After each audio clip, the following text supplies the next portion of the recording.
खबर बांग्लादेश को लेकर, जो टी20 वर्ल्ड कप से बाहर हो गए। लेकिन इसी बीच बांग्लादेश को लेकर अब एक चौंकाने वाली जो रिपोर्ट है वो यहाँ पर निकलकर सामने आ रही है। दरअसल इस मुद्दे पर जो मीटिंग हुई थी उसमें कहा जा रहा है कि बांग्लादेश के जो एक अधिकारी हैं वो अपना आपा खो बैठे थे। पूरा मामला क्या है, इसकी ज़्यादा जानकारी के लिए हमारे साथ जुड़ी हैं अंजलि, उनसे जानेंगे। अंजलि, जहाँ एक तरफ बांग्लादेश जो है टी20 विश्व कप से अब बाहर हो गया, उसकी जगह स्कॉटलैंड यहाँ पर खेलता हुआ दिखेगा। इसी बीच अब ये जो चौंकाने वाली रिपोर्ट सामने आई है, इसमें क्या कुछ है?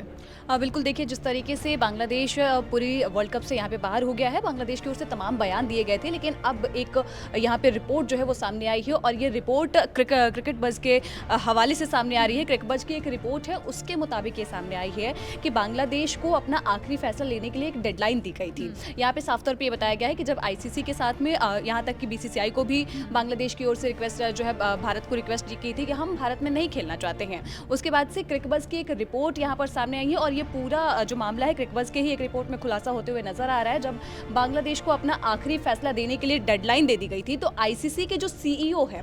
उनका नाम है संजोग गुप्ता, जो कि बांग्लादेश क्रिकेट बोर्ड के सदस्यों के साथ लगातार संपर्क में भी थे। अब बता दें कि यहाँ पर जो खुलासा हुआ कि रिपोर्ट में ये बताया गया है कि जो एक वीडियो कॉन्फ्रेंसिंग के जरिए यहाँ पे मीटिंग की जाती है, जो BCB है उनके सदस्यों के द्वारा और ICC के जो CEO हैं संजोग, उनके बीच में यहाँ पे एक वीडियो कॉन्फ्रेंसिंग होती है और उस वीडियो कॉन्फ्रेंसिंग में ये बताया गया है कि तनाव इतना ज़्यादा था, इतना ज़्यादा बढ़ गया था मीटिंग के दौरान कि जो BCB के जो चेयरमैन हैं, जिनका नाम है अमीनुल इस्लाम, उनकी ओर से गुस्से में यहाँ पर वो अपने आपे से, ये बताया जा रहा है कि वो इतना ज़्यादा गुस्सा हो गए थे कि वो अपने आपे से साफ तौर पे यहाँ बाहर हो गए थे और आपे से बाहर होते हुए उन्होंने ICC की दलील को मानने से पूरी तरीके से इनकार कर दिया, उनकी ओर से इनकार कर दिया गया। हालांकि सोनम, यहाँ पे एक खास बात ये भी है कि आपे से बाहर होना उनका कह सकते हैं कि जिस तरीके से वो दलीलें दे रहे थे कि भारत में सुरक्षा कांडों को लेकर वो लगातार कहते हैं कि हम खेलना नहीं चाहते हैं, लेकिन यहाँ पर सवाल उठता है कि क्या अपने खिलाड़ियों के साथ उन्होंने दगाबाजी की है? क्योंकि ये सवाल इसलिए क्योंकि जो खिलाड़ी हैं उन्होंने क्रिकेट बज़ के ही इस रिपोर्ट के मुताबिक जो खुलासा है कि क्रिकेट बज़ के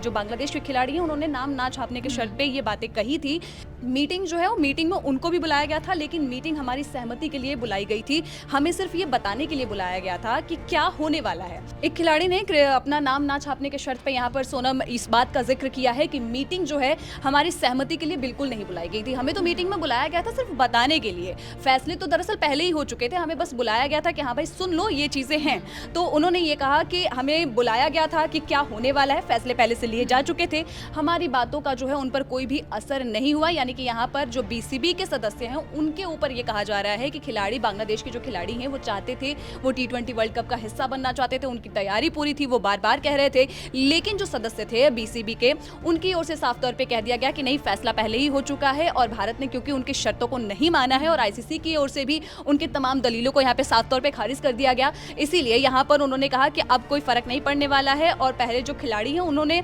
खुलकर अपनी राय यहाँ पर बताई थी, लेकिन इस बात को साफ कर दिया गया था कि भारत में विश्व कप खेलने का सवाल ही नहीं बनता है। तो ये साफ तौर पे BCB के जो सदस्य थे उनकी ओर से कहा गया। बिल्कुल, तो यहाँ पर खिलाड़ियों की तरफ से ये साफ कर दिया गया था कि पहले जो है खिलाड़ियों से राय ली जाती थी, लेकिन इस बार तो ये कह दिया गया था कि विश्व कप भारत खेलने बांग्लादेश नहीं जाएगा। और हमने देखा कि बांग्लादेश की सरकार की तरफ से ये बयान सामने आया कि सुरक्षा को देखते हुए, सुरक्षा के लिहाज से हम जो है भारत में अब मैच खेलने नहीं जाएंगे, क्योंकि हमारे खिलाड़ियों की जो सुरक्षा है वो हमारे लिए प्राथमिकता, हम उसे देते हैं। लेकिन ये बांग्लादेश सुरक्षा की बात करता है जो अपने घर में, यानी कि बांग्लादेश में ही अल्पसंख्यकों को सुरक्षा नहीं दे पा रहा है और वहाँ पर हिंदुओं पर लगातार हमले हो रहे हैं, लगातार जो हिंसक प्रदर्शन है वो देखने को मिल रहे हैं। अब इसी बीच जो ये रिपोर्ट सामने आई है जिसमें कहा है कि बांग्लादेश के जो अधिकारी हैं वो अपना आपा खोते हुए नजर आए, इस पर आप क्या कुछ सोचते हैं हमें कमेंट बॉक्स में ज़रूर बताइएगा। बाकी देश और विदेश की खबरों के लिए आप जुड़े रहिए दैनिक जागरण के साथ। नमस्कार।